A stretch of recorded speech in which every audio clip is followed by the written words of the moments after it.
और कितनी दूर है? बस अब ये पहुंच गए साहब, ये देखिए।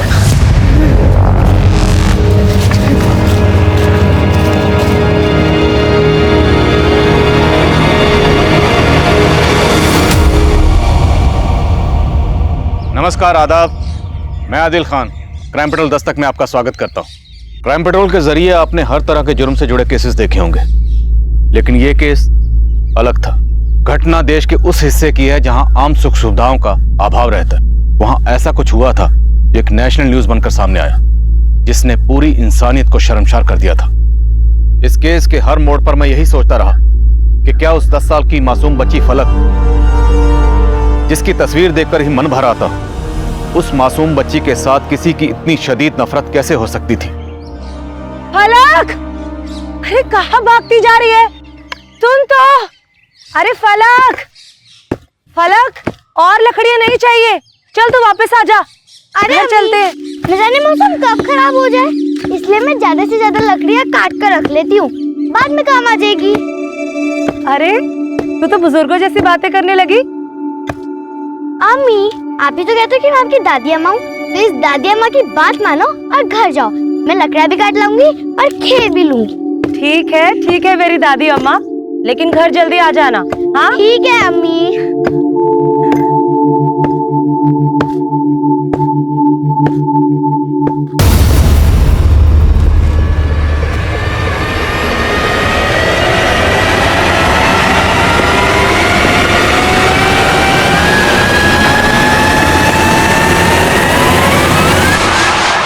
इतना काम करेगी तो पेट में दर्द हो जाएगा। आपके पेट में क्यों दर्द हो रहा है इकबाल भाईजान? भाईजान नहीं हूँ मैं तेरा। चल बताता हूँ तुझे मैं तेरा कौन हूँ। मैं कहीं नहीं जाऊंगी। आज तो नहीं छोड़ने वाला हूँ। इकबाल भाईजान सामने आए तो मार दूंगी। पागल है क्या?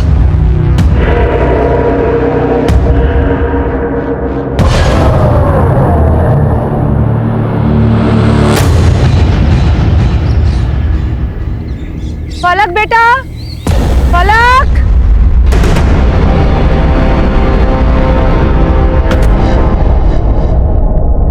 फलक बेटा, फलक, फलक, फलक।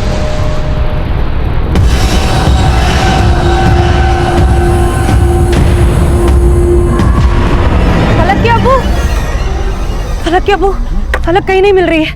क्या? फलक, फलक, फलक, फलक, फलक बेटा, उस तरफ कहीं नहीं मिली फलक। दूसरी तरफ देखिए। फिक्र हो रही है अपने बच्चे की। फलक, फलक,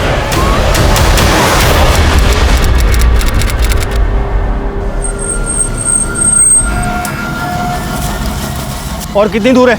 बस अब ये पहुंच गए साहब, ये देखिए।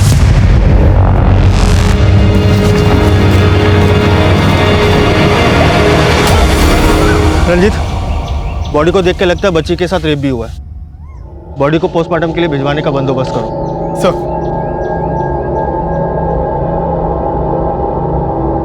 साहब, एक हफ्ते से आप हमें झूठी तसल्ली दे रहे थे।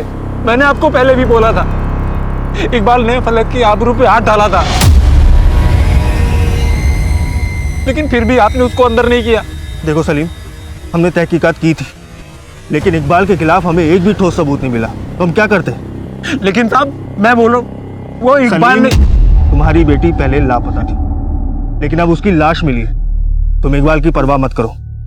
सांगवान सर, इस इकबाल को उठा के लाओ।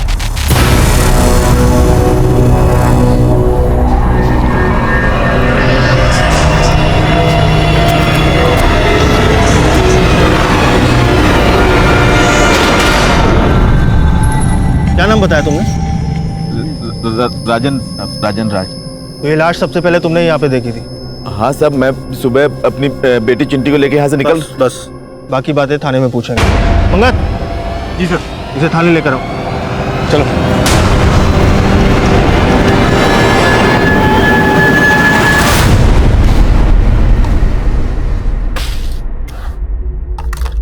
माजिद।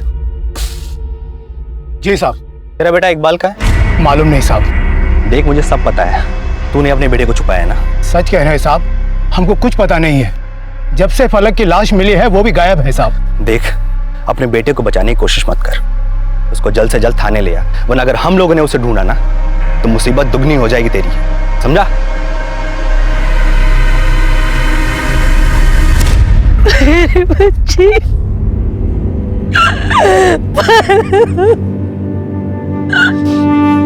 ये वाला मेरी बच्ची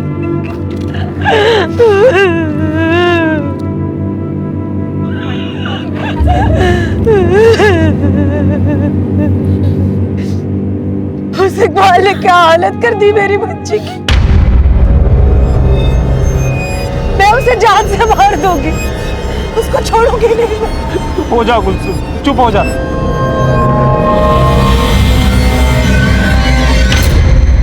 नहीं छोड़ने वाला हूँ। इकबाल भाईजान सामने आए तो मार दूंगी।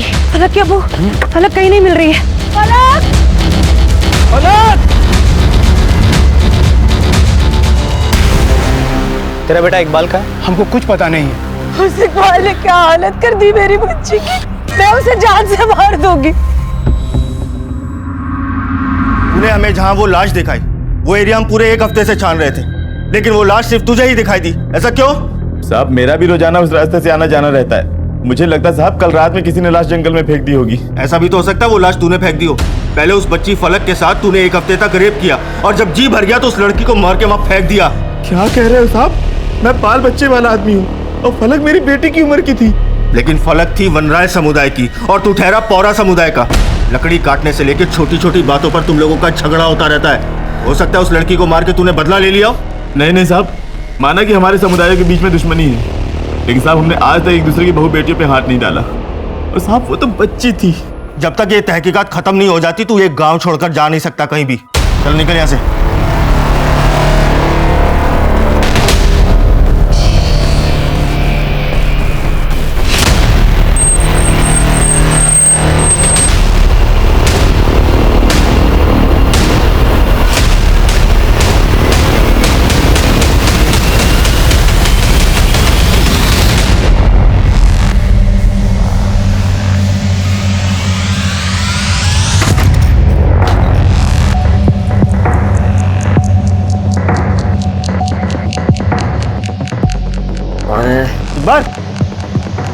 इकबाल उठ,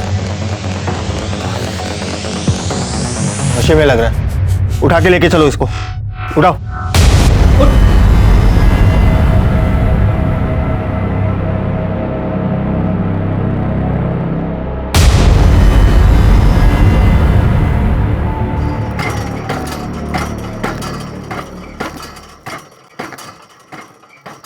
अबू मेरी उम्र दौड़ने खेलने की है और आप मुझे कंधे के ऊपर झुला रहे हो। अरे नीचे उतारो ना अबू। यहाँ इतनी चढ़ाई है और पत्थर भी बहुत ज्यादा है, तू चलेगी कैसे? हाँ? आप नीचे तो उतारो अबू, मैं आपको दौड़ के भी दिखा दूंगी। उतारो ना अबू। अच्छा, जो हुक्म मेरे आका। भागो। भाग। पर अबू अगर मैं भागी ना तो आप पीछे छूट जाओगे, इसलिए अच्छा है कि अपन साथ साथ ही चलते हैं और आपको थकान भी नहीं होगी। अरे तू इतना बक बक बक बक करती है ना कि थकान क्या, सारी फिक्र उड़ जाती है। तू तो हमें सच में छोड़ के चली गई फलक। फलक तेरी बच्ची। माजिद, माजिद, पुलिस इकबाल को पकड़ कर ले गई। क्या? हाँ, आज तक हमारे इलाके में कभी पुलिस नहीं आई। अरे आपसे झगड़े भी हमने मिलकर सुलझाए हैं, और इस सलीम की वजह से, अरे इस सलीम की वजह से आज मेरे बेटे को पुलिस उठाकर ले गई। अरे तेरे बेटे ने जो मेरी बेटी के साथ किया वो अगर मेरे सामने आ गया ना तो मैं काट के फेंक दूंगा कमीने को। देखा, देखा भाइयों, देखा कैसे बिरादरी में रह के ये आग दिखा रहा है। आप भी तो देख रहे हो ना, देखो। सलीम, माजिद सही कह रहा है। अरे मेरी बेटी के साथ जो हुआ उसका मामला आपस में भी निपटा सकते थे, क्या जरूरत थी पुलिस को बुलाने की? पुलिस को बुलाकर तुमने बहुत बड़ी गलती की है।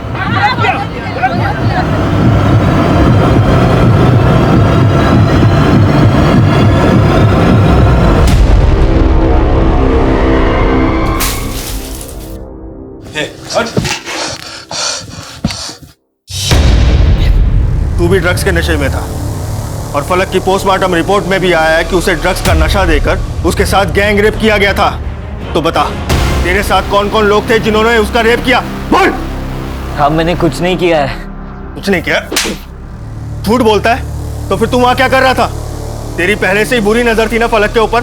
पहले भी तूने उसके साथ छेड़खानी की थी ना? बोल। आज नहीं छोड़ने वाला हूँ। इकबाल भाईजान, सामने आए तो मार दूंगी। साहब, मानता हूँ मैंने पहले उसके साथ, लेकिन मैंने अब कुछ नहीं किया साहब। झूठ बोलता है? तो फिर वो ड्रग्स कहाँ से लाया जो तूने फलक को दिए थे? मैंने फलक को कोई ड्रग्स नहीं दिया साहब, मैंने कुछ नहीं किया है साहब। तू ऐसे नहीं मानेगा, तेरी खातिरदारी करनी पड़ेगी। सलमान, शुरू हो जाओ।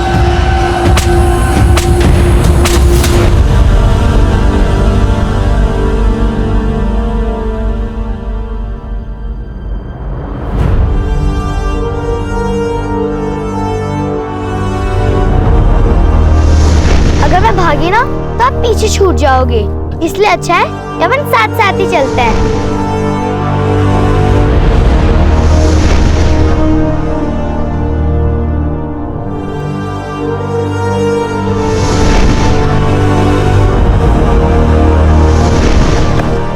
अम्मी, आप ही तो कहते हो कि मैं आपकी दादी अम्मा हूँ, तो इस दादी अम्मा की बात मानो और घर जाओ।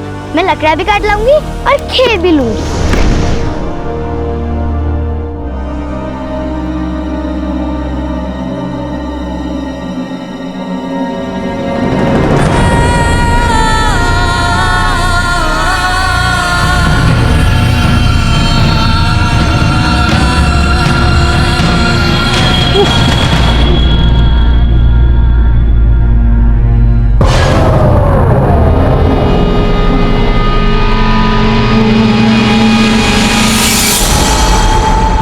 इकबाल ने अपना गुनाह कबूल नहीं किया और फलक की पोस्टमार्टम रिपोर्ट में भी ऐसे कई सवाल थे इनके जवाब पाना आसान नहीं था।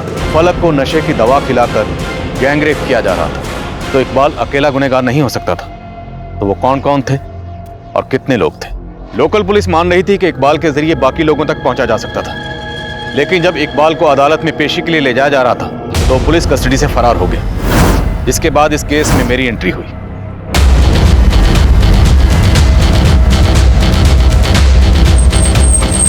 इकबाल पुलिस कस्टडी से कैसे भाग सकता है? जवाब दीजिए सर।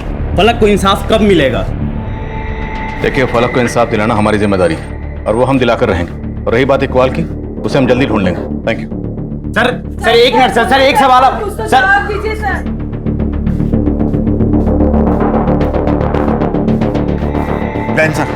सर ये इकबाल के दोस्त हैं। हमें पक्का यकीन है कि इन्हें इकबाल के बारे में मालूम है। लेकिन नौबत आई क्यों? मालूम है ना, मीडिया इस खबर का कैसे इशू बनाएगा? सर इस बात के लिए तो हम भी शर्मिंदा हैं। दोनों लड़कों ने अपने जुर्म को बोला? नहीं सर। और इकबाल ने भी अपने जुर्म नहीं को बोला। लेकिन सर, अब इस केस में जो भी करना हम करेंगे। हमें आपके एक असिस्टेंट की जरूरत पड़ेगी। ठीक है सर, रंजीत इस केस में आपकी हेल्प करेगा। और ये रही इस केस की फाइल। जय हिंद सर। जय। सबसे पहले हमें वो जगह दिखाओ जहाँ फलक को आखिरी बार देखा गया और जिस जगह उसकी डेड बॉडी मिली थी। ओके सर, आइए। सलीम भाईजान, आपकी बेटी गुजर गई है और जिन लोगों को आपने अपना समझा उन लोगों ने भी आपका साथ छोड़ दिया। फिक्र मत कीजिए सलीम भाई, इस बुरे वक्त में हम आपके साथ हैं।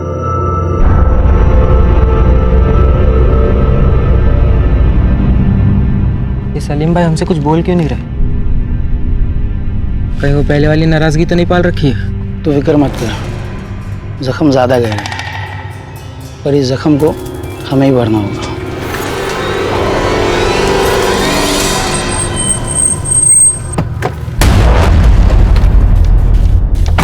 सर यहाँ से हमें पैदल चल के जाना होगा। आइए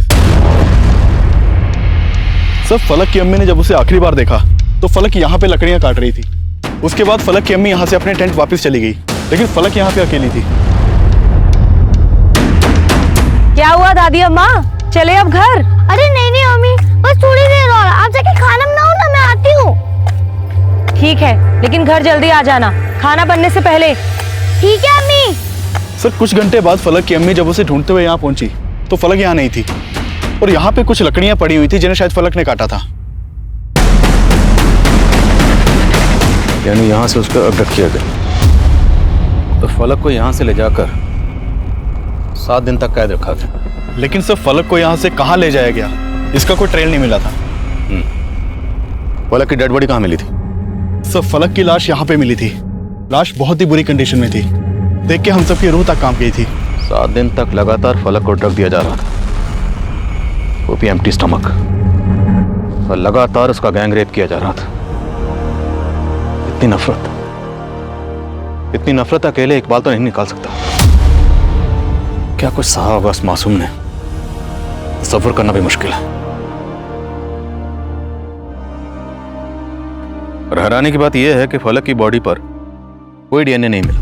तो साफ है, फलक की बॉडी को पहले पानी डालकर नहलाया गया, फिर उसे यहां लाकर डंप कर दिया गया ताकि डीएनए मिले ही नहीं। माना कि इकबाल पुलिस की कस्टडी से भागा, लेकिन वो अकेला सस्पेक्ट नहीं लगता। 18 साल के बच्चे का इतना दिमाग हो सकता है? जरूर इस सब के पीछे किसी और का दिमाग। मतलब सर, अगर ये इकबाल हमारे हाथ आ जाए तो बाकी के रेपिस्ट का भी पता चल सकता है।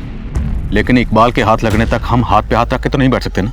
एरिया की जितनी भी मेडिकल शॉप्स हैं, सब जगह पता करो, कहीं ना कहीं से वो नशीली दवाई खरीदी गई है जिसके ट्रेसेस फलक की बॉडी में मिले। उसके जरिए भी हम कातिलों तक पहुंच सकते हैं। Okay sir. फलक के स्कल पर जो इम्पैक्ट था, उसे किसी भारी पत्थर से मारा गया और उसके बाद उसकी बॉडी को यहाँ लाकर डंप किया गया, लेकिन वो पत्थर आसपास कहीं नहीं मिला। करेक्ट? Yes sir. यानी कि सर उस पत्थर को वहां फेंका गया होगा जहां फलक का रेप और मर्डर किया गया था। राइट। फलक को 7 दिन तक इसी जंगल के रेडियस में कहीं कैद कर रखा गया होगा। पूरा जंगल छान मारो। रंजीत सर, इकबाल जंगल में जहाँ छुपा हुआ था वो जगह कहाँ? समझ ले चलता हूँ सर, जहाँ से हमने इकबाल को अरेस्ट किया था ये वही घर है। जंगल के बीचों बीच इस सुनसान जगह पर यह घर किसने बनवाया? सर वो पहाड़ी पे आप झंडा देख रहे हैं, वहाँ एक मंदिर है। ये घर मंदिर ट्रस्ट वालों ने ही बनवाया था। दरअसल ट्रस्ट वाले यहाँ पे धर्मशाला बनवाना चाहते थे, लेकिन फंड पूरा ना होने की वजह से काम बीच में ही रोक दिया गया। सर ये घर तब से यूं ही सुनसान पड़ा हुआ था। सर हमने घर और घर के आसपास पूरी छानबीन की थी, लेकिन ऐसा कोई भी सबूत नहीं मिला जिससे ये पता चल सके कि फलक को यहाँ रखा गया होगा। फॉरेंसिक टीम को बुला, पूरा घर स्कैन करवाओ।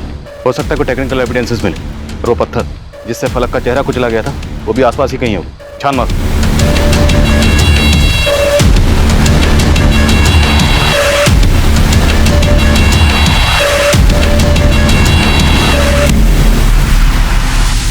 सर हम तो खुद शर्मिंदा हैं कि जो जगह हमने देवी के भक्तों के ठहरने के लिए बनवाई थी, वहाँ उस मासूम बच्ची का अपराधी छुपा हुआ था। बहुत प्यारी बच्ची थी साहब, कोई ऐसा घिनौना काम कैसे कर सकता है उस बच्ची के साथ?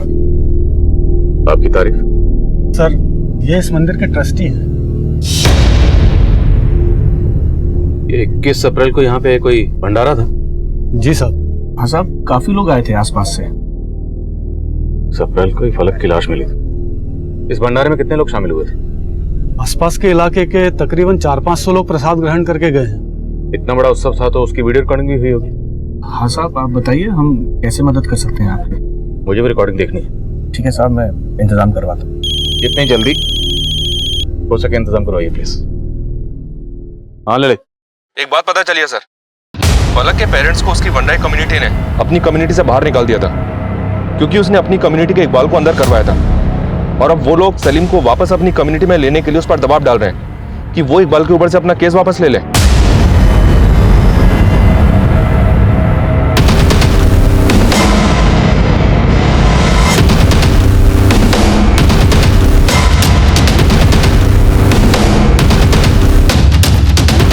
इस मुश्किल घड़ी में आप लोगों को फलक के माँ बाप का साथ देना चाहिए था, उनका सहारा बनना चाहिए था।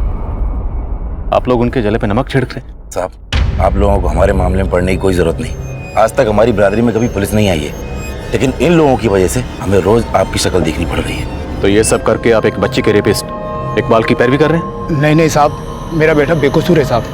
तुम्हारा बेटा नशे की हालत में पकड़ा गया था और फलक को नशा देकर ही उसका रेप किया जा रहा था। और तुम्हारा बेटा बेकसूर है तो भागा क्यों? फलक के साथ गैंग रेप किया गया।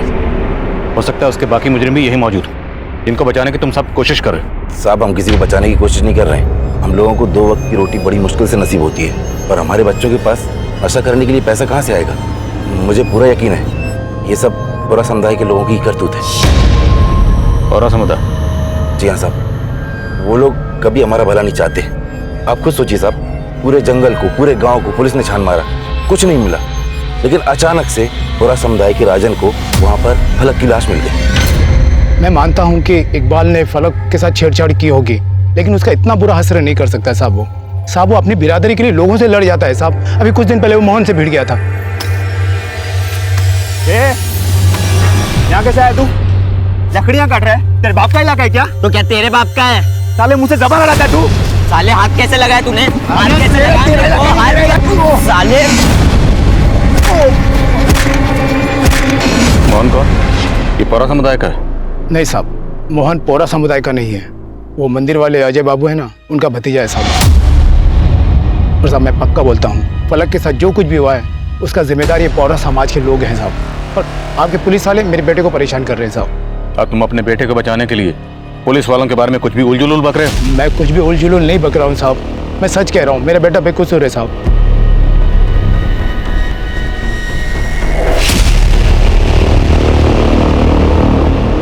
जय हिंद साहब। यहाँ क्या कर रहे हैं? साहब वो मैं पूछने आया था कि उस बच्ची फलक को किसने। तुझे उस बच्चे से इतनी हमदर्दी क्यों है? वो तो वनराई समुदाय की थी, जिनकी खुशी भी तुम पौरा समुदाय को बर्दाश्त नहीं होती है। साहब वो बातें अपनी जगह है, लेकिन मैं तुझे छोड़ दिया इसका ये मतलब नहीं है कि तू राडार में नहीं है। क्राइम ब्रांच ने वनराई और तेरे पौरा समुदाय के एक आदमी का डीएनए लेने को बोला है। जो सच्चाई है वो जल्द सामने आएगी। चल यहाँ से जा।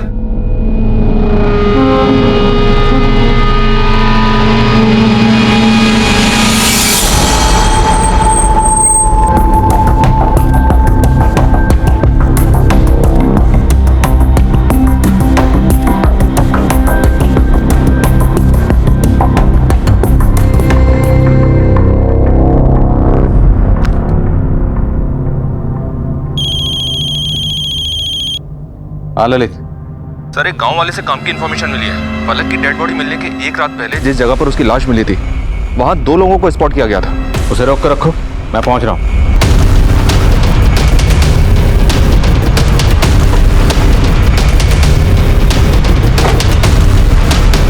सर ये है वो। कौन थे वो लोग? अब उन दोनों को पहले कभी नहीं देखा, इस इलाके के नहीं थे वो।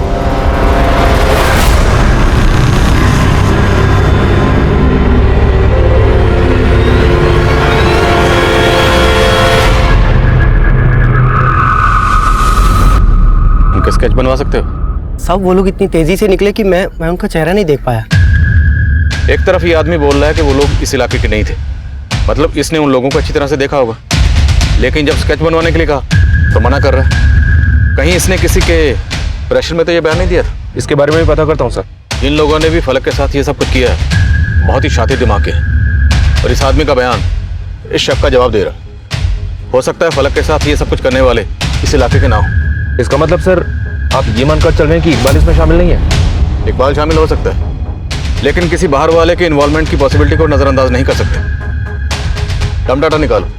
अगर क्रिमिनल्स बाहर के यहाँ मोबाइल रखते होंगे तो कोई ना कोई लीड जरूर मिलेगी। और जिस दिन फलक की डेड बॉडी मिली थी, पुजारी ने बताया था कि उस दिन मंदिर में भंडारा चला था, हजारों लोग शामिल थे।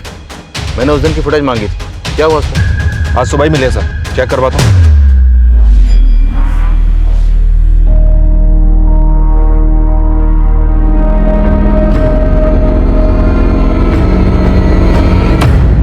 इस वीडियो में जितने भी लोग दिख रहे हैं सबकी लिस्टिंग करो।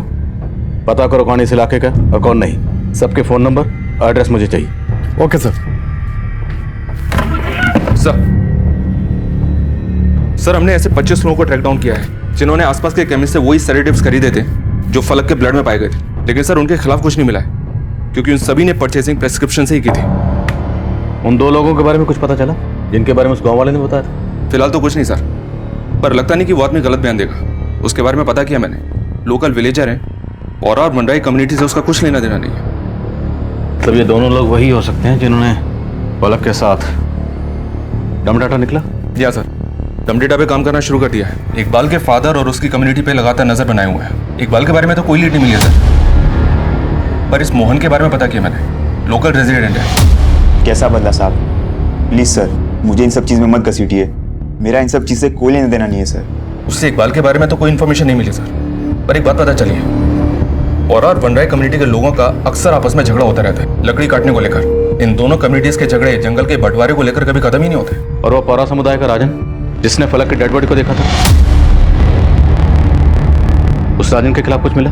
साहब मैंने पहले भी झूठ नहीं बोला था, मुझे बस उस फलक की लाश दिखी थी जंगल में। उसके मर्डर और रेप में मेरा कोई हाथ नहीं है साहब। लेकिन तुम लगातार पुलिस स्टेशन आकर इस केस की अपडेट लेने की कोशिश कर रहे हो। ये सब करके तुम ये जानने की कोशिश कर रहे हो कि हम क्या एक्शन ले रहे हैं। साहब आपको भी गलत फहमी हो रही है साहब। मैं पुलिस स्टेशन इसलिए आता जाता रहता था क्योंकि मैं जानना चाहता था साहब कि वो कौन है दरिंदा जिसने इस मासूम बच्ची के साथ इस तरह से, सिर्फ इंसानियत के नाते मैं पूछताछ कर रहा था साहब।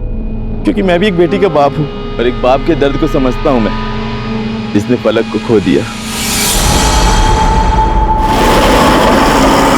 सर मैंने इस राजन के बारे में पता किया, सब लोग उसके बारे में अच्छा ही बोल रहे हैं। उन सबका कहना है कि राजन ने हमेशा से ही पौरा और वनराई कम्युनिटी के बीच की लड़ाई को सुलझाने की कोशिश की है। पर राजन है तो पौरा कम्युनिटी का ही ना। अपनी कम्युनिटी के बंदे के बारे में बुरा क्यों बोलेंगे? और फलक के साथ किसी एक ने गलत नहीं किया, उसके गुनहगार कई हैं। अब सिर्फ राजन ही नहीं, सारी पौरा कम्युनिटी हमारे रडार पर है।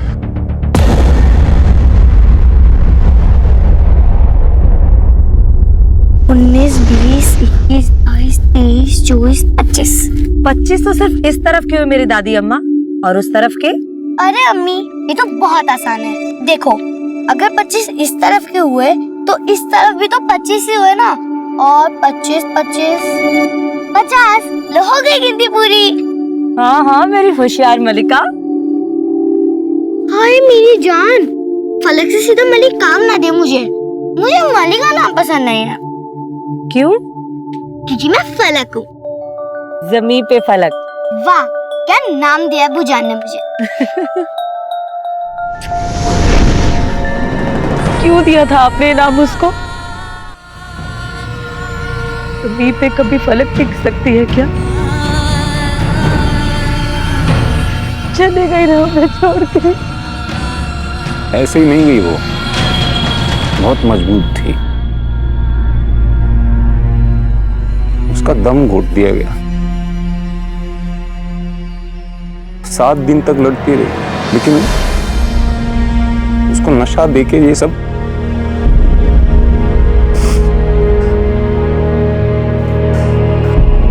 बाद में रोते रोते पुकारा होगा हमें उसने।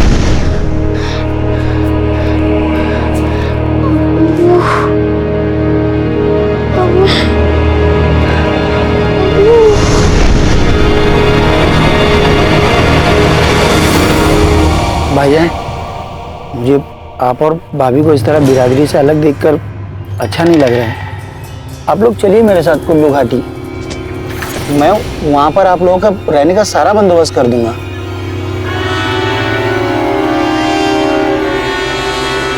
यहाँ पर रहेंगे तो आप लोग फलक के जख्म से बाहर नहीं आ पाएंगे।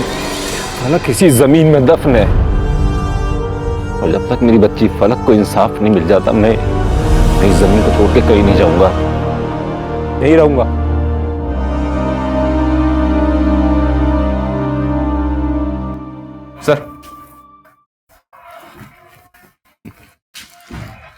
सर हमारी टीम को जंगल में पत्थर मिला है, इस पे ब्लड के ट्रेस हैं।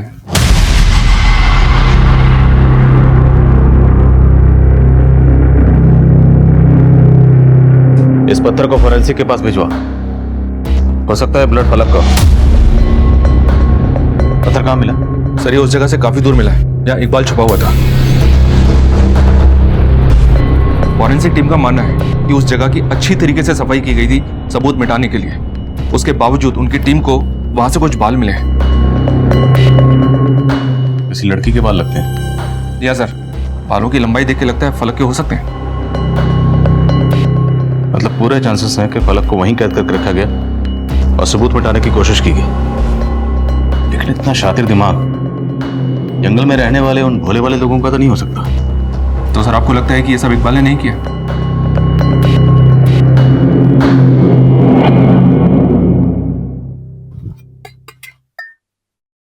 कहाँ गए थे? कहाँ गए थे? बोल क्यों नहीं रहे? हमारी फलक को इंसाफ नहीं मिलने वाला कुलसुम। अब पुलिस वाले बोल रहे हैं कि इकबाल ने फलक के साथ कुछ नहीं किया, बेकारी उम्मीद बांध के बैठे थे। अब तुम्हें बताओ, इकबाल ने नहीं तो किसने किया होगा? दुश्मन तो घर के अंदर ही है।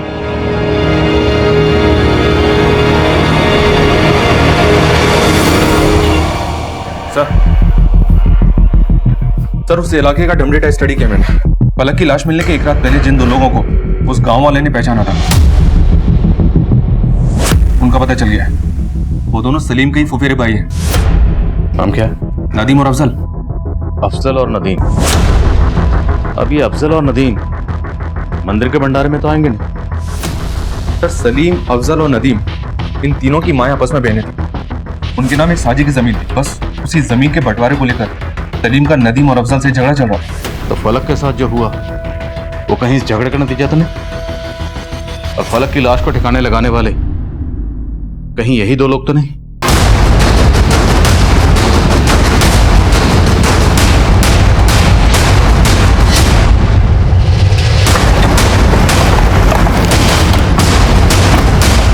हाँ सर, नदीम और अफजल के साथ में मेरे जमीन को लेके कुछ मसले हैं, लेकिन आप ये मुझसे क्यों पूछ रहे हैं?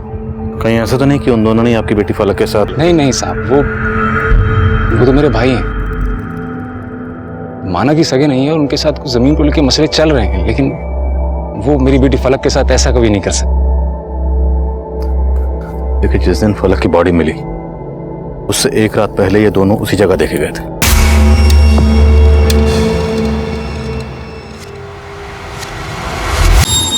आएंगे क्यों नहीं साहब? सलीम भाईजान की बेटी खो गई थी, हम तो बस हाल पता जानने आए हैं। फलक की लाश को ठिकाने लाने के बाद कैसी बात कर रहे हैं साहब? हम क्यों मारेंगे फलक को? वैसे तो सलीम भी तुम दोनों पे शक नहीं जता, पर फिर भी अब तुम दोनों हमारी रडार में, इसलिए हमसे बिना पूछे अपने इलाके से बाहर नहीं जाओगे तुम लोग। देख लो देख लो। तुम्हारे भाई तो क्या, किसी पर भी भरोसा नहीं है मुझे। अरे उन्होंने भी कम दुख नहीं दिया हमें। अरे कुलसुम, तुम चुप हो जाओ और अपना दिमाग चलाना थोड़ा बंद कर दो। तो वो मैं आपका हाल जानने आया था। बार बार हमारी फिक्र क्यों कर रहा है? हैं? हमारे जख्मों में नमक छिड़कना चाहता है तू? निकल यहां से, निकल यहां से। सिर्फ मेरे भाई नहीं, ये भी है जिसपे पुलिस को शक है। क्या दिमाग? आपके भाई भी? तू निकला नहीं अब तक है? निकल यहां से, चल निकल, चल निकल।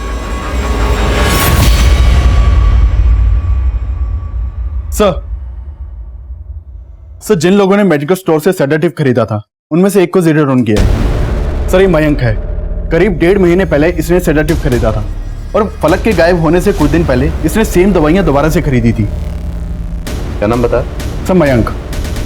मयंक, ये देखा देखा क्यों लग रहा है? इसको भंडारे के वीडियो में देखा होगा हमने सर।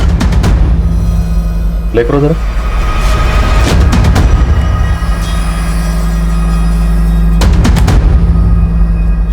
ये मयंक तो राजन के साथ दिख रहा है। और ये मोहन है जिसके साथ इकबाल का झगड़ा हुआ था।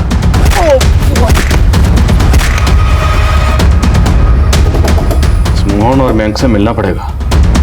सर, उसने तो मेरी नाक तक तोड़ दी। और तुमने बदला ले लिया? कैसा बदला साहब? प्लीज सर, मुझे इन सब चीज में मत घसीटिए। मेरा इन सब चीज से कोई लेना देना नहीं है सर। ठीक है, तुम जा सकते हो। सर, ये प्रिस्क्रिप्शन मुझे पहले भी दिखाई थी। मेरे मामा की दिमागी हालत ठीक नहीं। डॉक्टर की प्रिस्क्रिप्शन के हिसाब से ये दवाई दिन में एक बार खिलानी है, राइट? हाँ। और केमिस्ट के हिसाब से ये दवाइयाँ तुम्हारे पास अभी भी बची होनी चाहिए। तो ये दवाई दोबारा खरीदने की जरूरत क्या पड़ी? क्योंकि मेरे मामा ने दवाइयाँ मिसप्लेस कर दी थी, इसलिए दवाइयाँ दोबारा खरीदनी पड़ी। मोहन को जानते हो? हाँ साहब, जानता हूँ। मेरे बचपन का दोस्त है, हम साथ में पढ़ते हैं। तो ये भी जानते होगे कि मोहन और इकबाल के बीच में झगड़ा किस बात को लेकर हुआ? साहब, वो इकबाल हमारे इलाके के जंगल से लकड़ी काट रहा था, बस इसी बात पे झगड़ा हुआ था। पौरा समुदाय का राजन? राजन? साहब, मैं पौरा समुदाय के लोगों को उनके नाम से नहीं जानता। ये मयंक और मोहन भंडारे की फुटेज में राजन के साथ दिख रहे हैं और ये कह रहा है कि राजन को जानते ही नहीं। ये राजन भी हमारा सस्पेक्ट है। कहीं ये कांड इन तीनों ने मिलकर तो नहीं किया? मैंने कुछ नहीं किया साहब। मैं हमेशा लोगों को आपसी भाईचारे की सीख देता हूँ, जुर्म करने की नहीं। बस कर, बहुत पढ़ा ले तूने इंसानियत का पाठ। भंडारे में तू, मयंक और मोहन के साथ देखा गया। ये कांड तुम लोगों ने मिलकर किया, तुम तीनों ने। तुम लोगों ने सोचा होगा जब बाकी लोग भंडारे में बिजी होंगे उस वक्त फलक की लाश को ठिकाने लगा दे। मैंने कुछ नहीं किया साहब।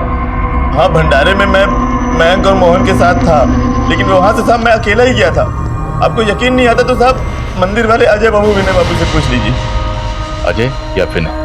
विनय बाबू से। कौन विनय बाबू? वो मंदिर के ट्रस्टी हैं सब, अजय राणा उनका बेटा है, चंडीगढ़ में पढ़ाई करता है। जब मैं वहां से जा रहा था तभी वो वहां पहुंचा था।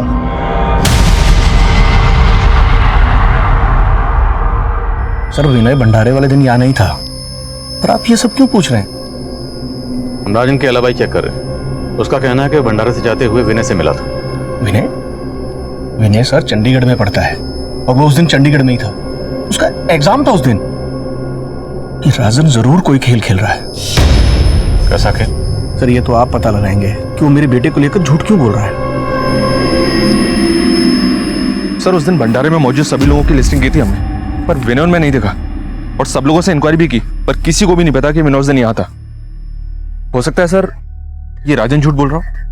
लेकिन ललित, हम किसी पे भरोसा नहीं कर सकते। तुम खुद चंडीगढ़ जाओ और विनय के अलावा ही चेक करो। Right sir.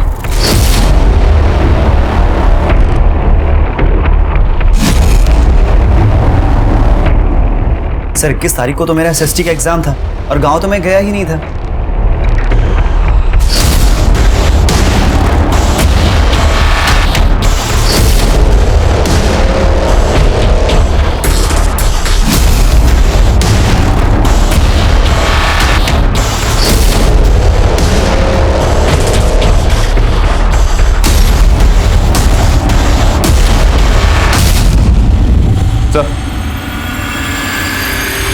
सर विनय चंडीगढ़ एग्जाम के लिए गया था।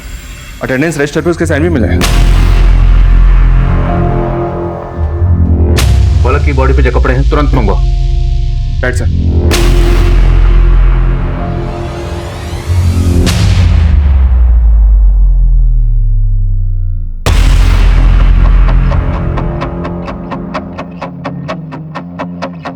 ये माजरा कुछ अलग है। मैं जिसका नाम ले रहा हूं उनके बारे में सब कुछ पता करो, उनकी एक्टिविटीज, उनके कॉल रिकॉर्ड्स और बैंक ट्रांजैक्शंस, सब कुछ। Okay sir. पहला नाम देखो।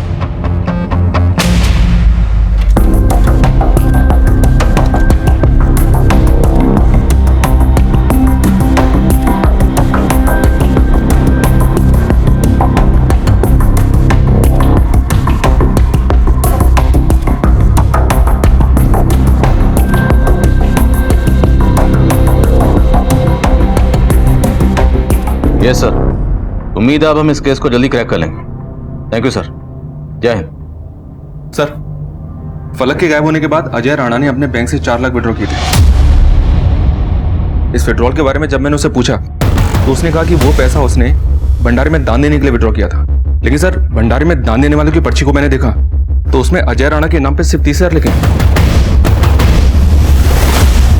तो इस अजय राणा ने बाकी के 3,70,000 का क्या किया? पता नहीं सर, लेकिन सर उसका ये बयान भी झूठा निकला कि भंडारे वाले दिन उसका बेटा विनय चंडीगढ़ में था, क्योंकि अटेंडेंस रजिस्टर पे विनय के जो साइन मिले थे वो चेक करवाए मैंने, नकली थे। सर आप बेकार में हम पे शक कर रहे हैं। हमने पता लगाया है कॉलेज के अटेंडेंस रजिस्टर पर तेरे नहीं, तेरे कॉलेज के पीएन के साइन। अब सच बोलेगा?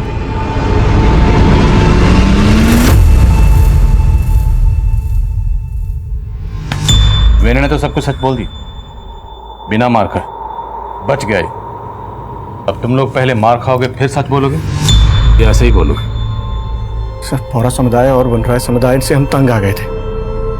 जबरदस्ती उन्होंने हमारे इलाके पर कब्जा कर लिया था और वहां रहने लगे और हमारे जंगल से लकड़ियां भी काटने लगे। पौरा समुदाय ने तो कुछ पैसे भी दिए थे रहने के लिए, लेकिन वनराय समुदाय तो बहुत टेढ़े थे। उनके लड़के ने हमारे भतीजे मोहन का नाक भी तोड़ दिया। सर हम लोग तो इकबाल को पकड़ के मारने वाले थे, फिर हमने देखा कि इकबाल खुद उस लड़की पर हाथ साफ करना चाहता था। सर हम लड़का लड़की को ही नहीं बल्कि दोनों समुदायों को सबक सिखाना चाहते थे। हमें पता था दोनों की आपस में बनती नहीं है, इसलिए हमने प्लान किया फलक को किडनैप करेंगे। इसके लिए मैंने अपने मामा के प्रिस्क्रिप्शन पे वो सेडेटिव्स खरीदे, फिर उसके बाद हमने फलक को उठा लिया।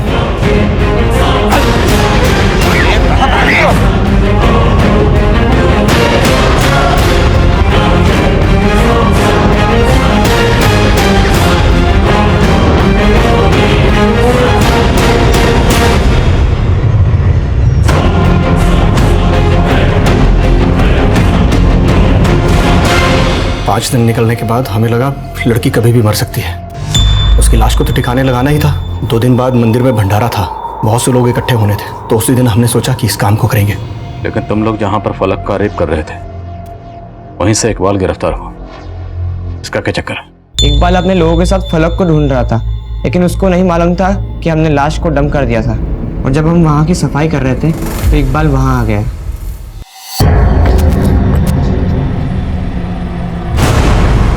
ये क्या कर रहे हो? किसका खून साफ कर रहे हो? ये क्या कर रहे हो?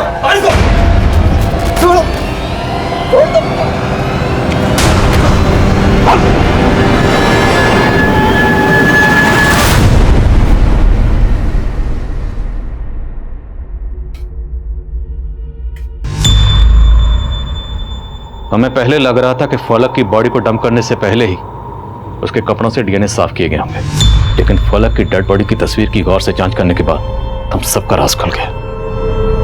यानी फलक के कपड़ों को धोने का काम पुलिस को उसकी बॉडी बरामद होने के बाद किया गया। तुम लोग उसके मर्डर और गैंग रेप की तहकीकात कर रहे थे, सिर्फ 3,70,000 के लिए अपना ईमान बेच दिया।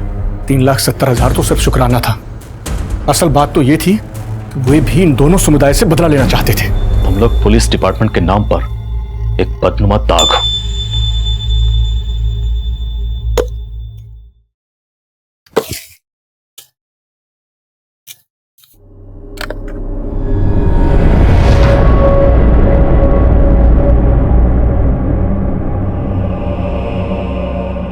फलक फलक फलक फलक फलक फलक फलक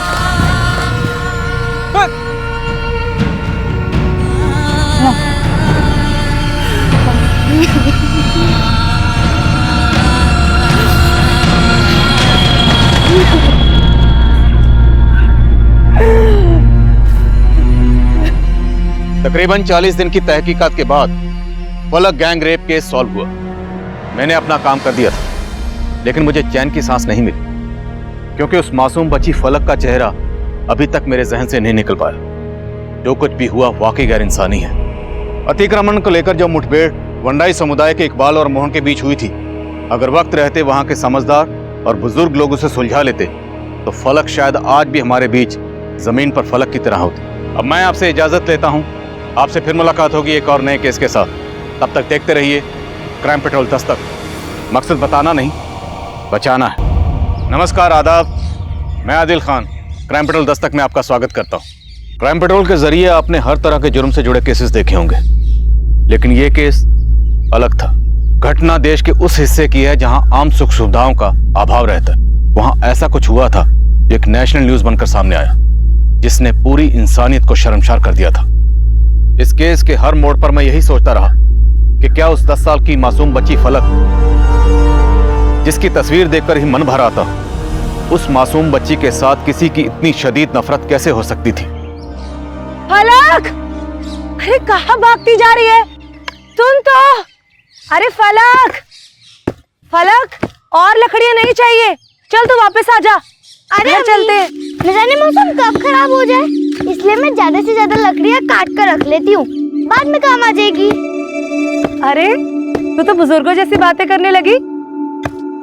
अम्मी, आप ही तो कहते हो कि मैं आपकी दादी अम्मा हूँ, तो इस दादी अम्मा की बात मानो और घर जाओ। मैं लकड़ियां भी काट लाऊंगी और खेत भी लूंगी।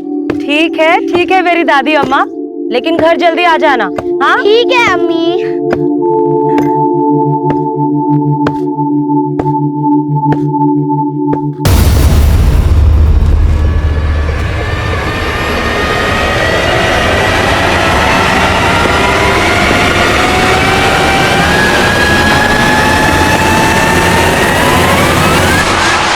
अरे इतना काम करेगी तो पेट में दर्द हो जाएगा। आपके पेट में क्यों दर्द हो रहा है इकबाल भाई? मुझे पूरा यकीन है ये सब पूरा समुदाय के लोगों की करतूत है। माना कि हमारे समुदायों के बीच में दुश्मनी है, लेकिन साहब हमने आज तक एक दूसरे की बहू बेटियों पे हाथ नहीं डाला। अब तुम ही बताओ, इकबाल ने नहीं तो किसने किया होगा? दुश्मन तो घर के अंदर ही है। आज नहीं छोड़ने वाला हूँ। इकबाल भाईजान, सामने आए तो मार दूंगी। फलक क्या वो? फलक कहीं नहीं मिल रही है। फलक!